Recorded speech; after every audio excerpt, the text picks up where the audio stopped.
చింటు పక్కకు పెట్టే చింటు పక్కకు పెట్టది.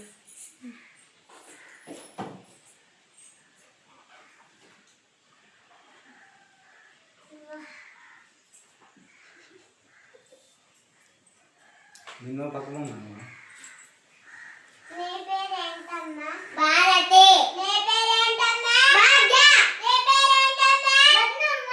నీ పేరేంటమ్మా? సుశీల. నీ పేరేంటమ్మా? మంజుల. నీ పేరేంటమ్మా? సోమశేఖర్. నీ పేరేంటమ్మా? నరసింహమూర్తి. నీ పేరేంటమ్మా? మూర్తి. నీ పేరేంటమ్మా? రవి.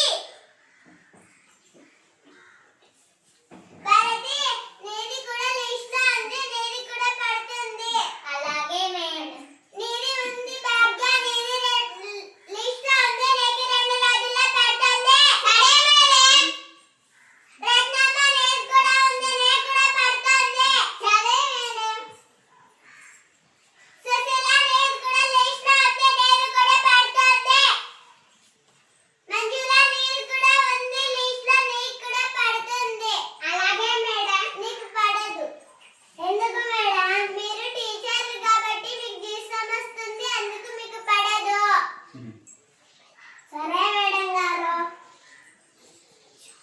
నరసింహమూర్తి, నీకు లిస్ట్ లో ఉంది, నీకు పడుతుంది. అలాగే మేడం గారు.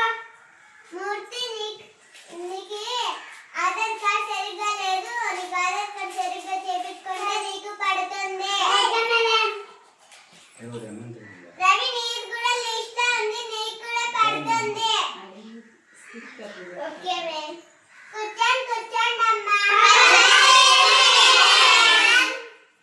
పర్వాలేదు లేండి, కూర్చోండి.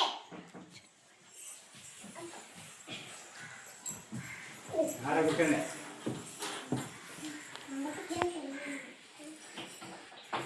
ఏ పిల్లలు ఏమా? ఒక యూనిఫామ్ సరిగ్గా లేదు, ఒక పెన్సిల్ సరిగ్గా లేదు, ఒక బెల్ట్ సరిగ్గా లేదు, ఒక బొగ్గు సరిగ్గా లేదు. ఈ తల్లిదండ్రులు అమ్మఒడి డబ్బులు ఏం చేస్తున్నారో ఏమో.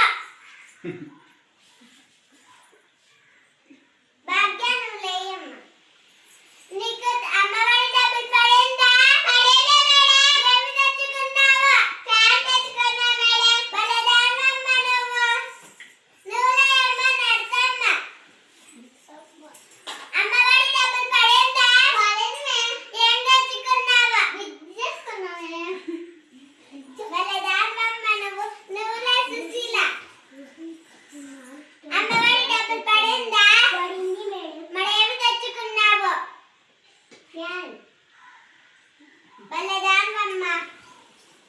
మంచిదా నువ్వులే. అమ్మఒడి డబ్బులు పడిందా? అలాగే మేడం. అలాగే మేడం. నాకు పడింది మేడం. నీకు పడిందా? ఏం తెచ్చుకున్నావు? టీవీ తెచ్చుకున్నాను.